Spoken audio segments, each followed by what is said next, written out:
पोखरा चौक में उपस्थित होकर के हम लोगों ने इस झारखंड के सूबे के मुख्यमंत्री Hemant Soren, JSSC chairman, JSSC और झारखंड सरकार का पुतला दहन करने का काम किया। जिस प्रकार का ये प्रकरण सामने आया है, जिस प्रकार की ये घटना घटित हुई है, जैसे पेपर लीक हुई है, इसको लेकर के तमाम छात्र और छात्राओं के बीच एक आक्रोश का माहौल है, गुस्सा है, एक उबाल है और मन ही मन में दुखी है कि इतने संघर्ष के बाद, इतने लंबे पढ़ाई करने के बाद जब एग्ज़ाम ली जाती है तो उनको पता चलता है कि उनका ये पेपर लीक हो गया है। तकरीबन 8 साल के बाद छात्रों के 8 साल के संघर्ष के बाद ये परीक्षा सीजीएल ली गई थी, लेकिन झारखंड सरकार और यहाँ क्या बोलते हैं इसको, जेएसएससी इसको ठीक से करा नहीं पाई, जो बेहद ही दुखद और दुर्भाग्यपूर्ण है। कल हम लोग वहाँ पे आक्रोश प्रदर्शन करने के उपरांत हम लोग उपायुक्त के माध्यम से इस सूबे के मुख्यमंत्री हेमंत सोरेन और यहाँ के राज्यपाल को भी हम लोगों ने ज्ञापन सौंपने का काम किया।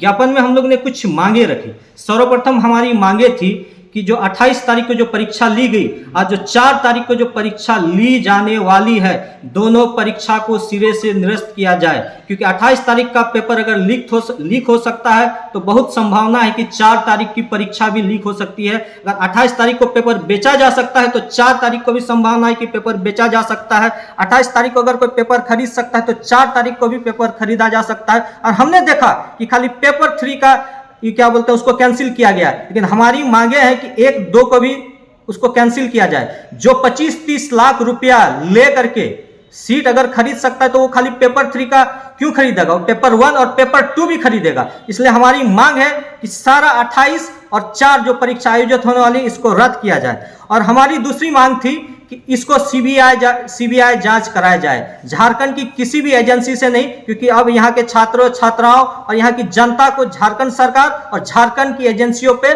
भरोसा नहीं है। अगर हम निष्पक्ष जांच चाहते हैं, झारखंड सरकार अगर चाहती है कि छात्रों के हित में हो, छात्रों के न्याय में हो, तो इसको सीबीआई जांच कराए। और हाल में ही हेमंत सोरेन ने एक विधेयक लाया था, उस विधेयक का नाम था झारखंड प्रतियोगिता परीक्षा विधेयक 2023, जिसमें करोड़ों का सजा का प्रावधान था, उम्र कैद का उसमें प्रावधान था। तो हमारी मांग है कि अगर झारखंड सरकार ने इस विधेयक को अगर पास किया है तो इसको जितना भी दोषी है उसके ऊपर लागू करे और उन्हें जेल भेजे और उन्हें कड़ी से कड़ी सजा दिलाए। अगर हेमंत सोरेन चाहती है कि छात्र हित में हो, छात्र के न्याय में हो, तो इस कानून को लागू करके एक मिसाल कायम करे।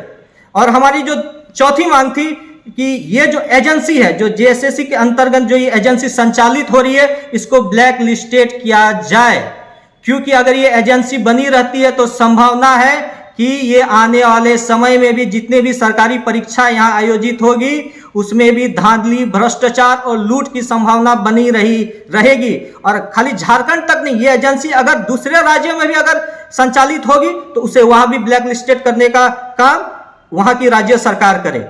और इस परीक्षा में लीक ना हो, चोरी ना हो, भ्रष्टाचार ना हो और इस परीक्षा में पारदर्शिता बने रहे, इसलिए इसके लिए हमारी मांग है कि इसको सीबीटी मोड में किया जाए, मतलब कंप्यूटर बेस्ड टेस्ट के माध्यम से इसको किया जाए। कल ये तमाम बातें रखे, इसके बाद हम लोगों ने छात्र और छात्राओं से भी अपील किया कि जितने भी छात्र और छात्रा है, ये लड़ाई हम सबों की है।